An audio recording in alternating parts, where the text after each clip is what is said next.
और 10वीं आयत से हम पढ़ेंगे। क्विकली जाएंगे, तेजी से जाएंगे और मैं चाहूंगा कि आप लोग मेरे साथ रहें। पैदाइश, उत्पत्ति, जेनेसिस। अब मेरी तरफ देखिएगा। और याकूब बेरसबा से निकलकर हारान की तरफ चला।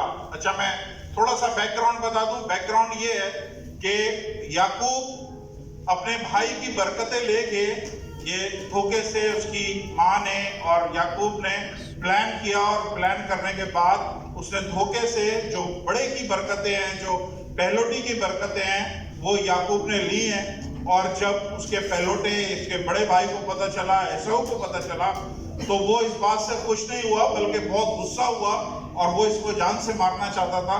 तो माँ बाप ने प्लान किया, इसाक ने और उसकी बीवी रिबेका, जो इसके माँ बाप थे, उन्होंने प्लान किया कि इसको दूर भेज दें हारान में, जहाँ पे उसका मामू रहता है लाबन। तो बरसबी से हारान तक का फासला जो है, जो डिस्टेंस है, वो तकरीबन 82 किलोमीटर है। और हारान की तरफ ये निकला है अपने भाई से जान बचा के, क्योंकि वो जान से मारना चाहता था। अब ध्यान से सुनिएगा कि याकूब बेरसबा से निकलकर हारान की तरफ चला और ये भागा जा रहा है, भागा जा रहा है, भागा जा रहा है। नेक्स्ट 11। और एक जगह पहुंचकर सारी रात वहीं रहा, क्योंकि सूरज डूब गया था। और उसने उस जगह के पत्थरों में से एक उठाकर अपने सराने धर लिया और उसी जगह सोने को लेट गया। Praise the Lord. यहाँ पे हमें नजर आता है कि वो एक ऐसी जगह पहुंचा है। इसका मतलब है कि वो बेरसबा से निकला है, जो उसका घर था, उसे मामू के पास जाना है दूर, लेकिन अभी वहां तक पहुंचा नहीं है। बीच में एक जगह आई है जिस जगह पे अंधेरा हो गया है, रात हो गई है, और इस जगह पे वो रुक गया है। इसने कहा कि अब मैं रात को यहाँ पे सफर नहीं करूंगा, रात को यहाँ पे सोता हूँ और फिर अगली सुबह मैं सफर करूंगा। तो ये ज़हन में रखिएगा कि ये अभी अपनी मंजिल पे नहीं पहुंचा है, अपनी डेस्टिनेशन पे नहीं पहुंचा है। ये बीच में, इंग्लिश में लिखा हुआ अ सर्टेन प्लेस, एक ऐसी जगह आई है जहां पे उसको फील हुआ है कि अब अंधेरा ज्यादा हो गया है, अब मैं आगे सफर नहीं कर सकता। मैं आपको बताऊं, जिस तरह ये दौड़ रहा है, इस तरह हर मसीह अपनी जिंदगी में दौड़ रहा है। इसीलिए पौलुस भी बोलता है कि मैं अपनी दौड़ को खत्म कर चुका हूं। हम सब दौड़ रहे हैं, कहीं ना कहीं दौड़ रहे हैं। कोई स्टेटस के लिए दौड़ रहा है, कोई पैसों के लिए दौड़ रहा है, कोई अच्छी जॉब के लिए दौड़ रहा है, कोई बैंकों के क्रेडिट कार्ड से भाग के दौड़ रहा है, कोई खुदा से भाग रहा है, कोई खुदा की तरफ भाग रहा है। हम कहीं ना कहीं भाग रहे हैं, हम सब भाग रहे हैं, और ये भी इसी तरह भाग रहा है। और भागते भागते भागते भागते अराउंड 40 से 45 किलोमीटर ये भागता हुआ एक ऐसी जगह पे आया है जहां पे सब जगह वीराना है, बिल्कुल कुछ भी नहीं है, सिर्फ एक मैदान जैसा है, कुछ पत्थर वहां पे पड़े हैं, और वहां पे ये रुक गया है। उसकी वजह क्या है रुकने की? क्योंकि अंधेरा आ गया था। मैं आज आप सबको बताना चाह रहा हूं कि हम सब अपनी जिंदगी में एक जगह से दूसरी जगह जा रहे हैं। हम मान लें उस कोने पे पैदा हुए हैं, उस जगह, वो जगह है जहां पे हम पैदा हुए हैं, और उस जगह जहां पे हमारी डेथ होगी, हम उस जगह, और बीच में ये सारा जिंदगी का सफर है। और इस सफर में एक जगह ऐसी आती है जहां पे हर शख्स ये सारी चीजों को फेस करता है जो याकूब फेस कर रहा है। पहली चीज जो इसने फेस करी है, वो क्या फेस करी है? इसने अंधेरे को फेस किया।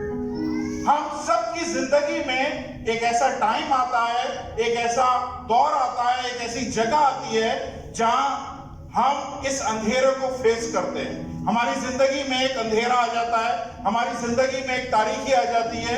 अंधेरा जब आपके इंडिया पाकिस्तान में लाइट जाती है, आप उस घर में, जिस घर में 20 साल से रह रहे होते हो, आप उसमें यूं यूं यूं टटोल के चल रहे होते हो। क्यों?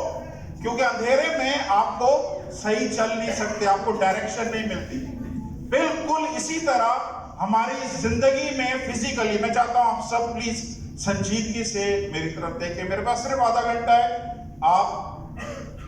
मैं बोल नहीं रहा हूं, खुदा आपसे बोलेगा, ठीक है? तो मेरे पास बहुत कम टाइम है, और मैं चाह रहा हूं उस टाइम में मैं जितना भी बोल सकता हूं आप लोग सुन लें। हम सबकी जिंदगी में एक दौर आता है, एक स्टेज आता है जहां पे ये डार्कनेस, जहां पे ये अंधेरा हमारी जिंदगी में आता है। अंधेरा जब आता है तो कंफ्यूजन आता है, हम फैसला नहीं कर सकते।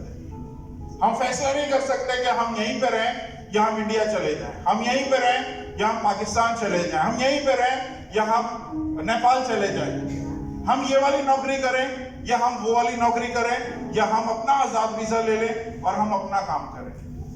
हम जब फैसला नहीं कर पाते हैं कि हमने करना क्या है, 4 रिश्ते एक साथ आ गए हैं, एक कनाडा से आ गया, एक अमेरिका से आ गया, एक यूके से आ गया, एक ऑस्ट्रेलिया से आ गया, अब माँ बाप कंफ्यूज बैठे हुए हैं किसके साथ शादी करें। इसका मतलब क्या है? इसका मतलब ये है कि हम उस जगह पे आ गए हैं जिंदगी में, जैसे याकूब उस जगह पे आ गया था जहां पे अंधेरा था। हमारी सबकी जिंदगी में एक ऐसा जगह आती है जहां पे इस अंधेरे में से हम सबको गुजरना पड़ता है। हमारे दिमाग पे तारीकी छा जाती है, हमारे सोचों के आगे हमें नहीं पता अगला स्टेप क्या लेना है, हमने क्या करना है। अगर आप में से कोई इस वक्त अपनी जिंदगी के तारीख दौर में से गुजर रहा है, तो मैं आप सबको तसल्ली के लिए बोलना चाह रहा हूं, ये आपकी डेस्टिनेशन नहीं है। आप अभी बीच में हो और परमेश्वर आपको आगे लेके जा रहा है। हालेलुया।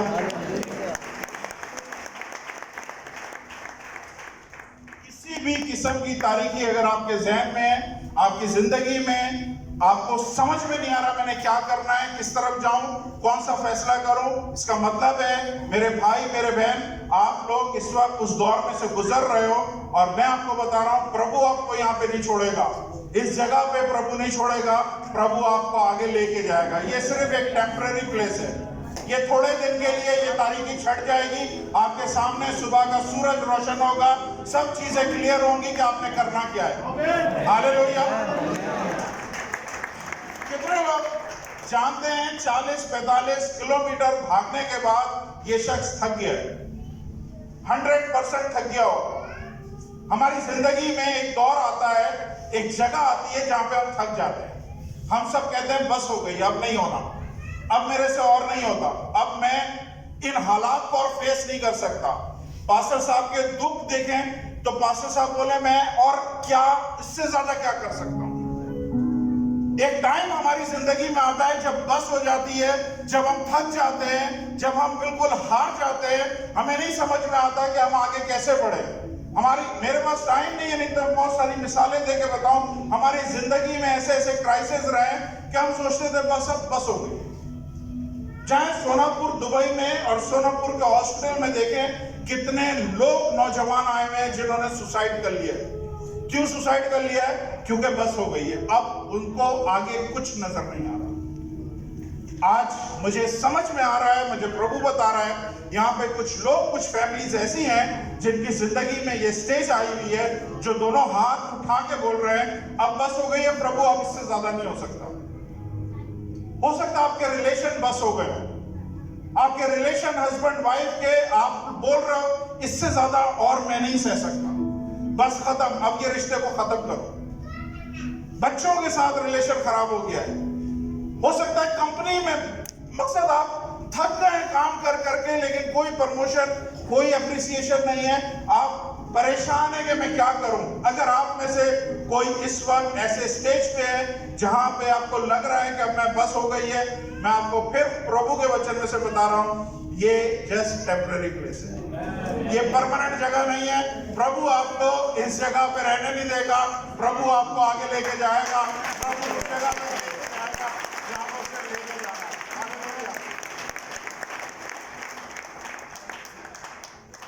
कितने लोग जानते हैं इस वक्त याकूब बिल्कुल अकेला है, बिल्कुल अकेला है, माँ बाप इसके पीछे रह गए, आसपास कोई भी नहीं है।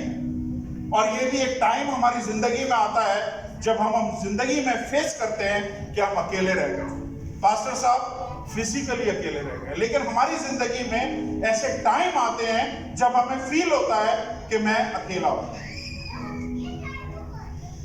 ना मेरी बीवी कुछ समझ सकती है मेरी, ना मेरा शौहर मेरी बातों को समझ सकता है, ना मेरे बच्चे मेरी बातों को समझ सकते हैं, मेरे को समझने वाला इस दुनिया में कोई भी नहीं है, मैं दुनिया में अकेला हूं, जो मेरे दिल में चल रहा है मैं किसको बताऊं।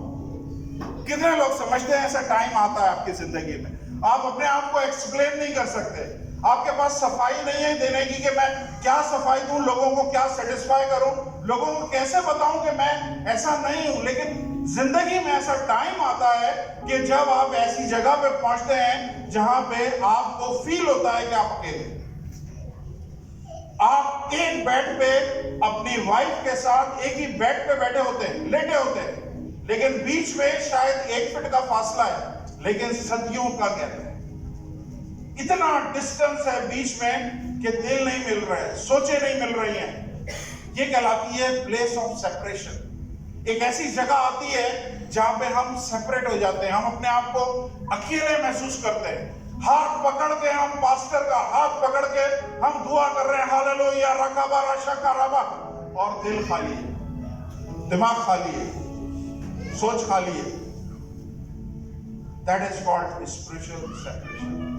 डिस्कनेक्ट हो गए, सिर्फ शोर शराबा हो रहा है, सिर्फ मुंह चल रहा है बड़बड़। ऐसा टाइम आता है, इमोशनली हम सेपरेट हो जाते हैं, इमोशनली हम अलग हो जाते हैं, हमारे दुख को समझने वाला कोई नहीं होता है। आगे एक और चीज है, कितने लोग समझते हैं कि इस टाइम पे इसको भूख भी लगी है। हमारी जिंदगी में एक टाइम आता है, that is called place of hunger. एक टाइम आता है जब आप इस भूख को फील कर रहे होते हैं। मैं अपने कैंप के बॉयज जितने भी हैं, मैं इनके बारे में स्टेटमेंट आराम से दे सकता हूं। इनकी कंपनी इनको खाना देती है, रोजाना खाना देती है, लेकिन जिस चीज की भूख है वो नहीं मिल रहा है, वो जगह वहीं पे। अच्छा खाना मिल रहा है लेकिन मैंने ये नहीं खाना, मुझे वही चाहिए, मुझे अपने माँ के हाथ का चाहिए, मुझे अपने वाइफ के हाथ का खाना चाहिए, मुझे इसके हाथ का, मुझे वो खाना चाहिए था। सब चीजें आपके पास है, लेकिन आपको लग रहा है कि आपकी जो हंगर है, जो आपकी भूख है, उसको समझने वाला कोई नहीं। हालेलुया। अगर आप लोग इनमें से किसी ऐसे मुकाम पे हैं जहां आपको फील हो रहा है कि आप एक सेपरेशन की जगह पे आ गए, कोई आपको समझ नहीं रहा, आप ऐसी जगह आ गए जहां पे आपको लगता है कि आपको भूख लगी है लेकिन कोई मेरी भूख को समझ नहीं सक रहा, मैं आपको बता रहा हूं, हिम्मत नहीं आ रही, सब टेम्पररी, एक रात के लिए सिर्फ हो रहा है। आपको भी प्रभु ज्यादा देर इन हालात में नहीं छोड़ेगा। जल्दी प्रभु आपको निकाल के ले जाएगा। हालेलुया। बहुत जल्दी प्रभु आपको निकाल के ले जाएगा।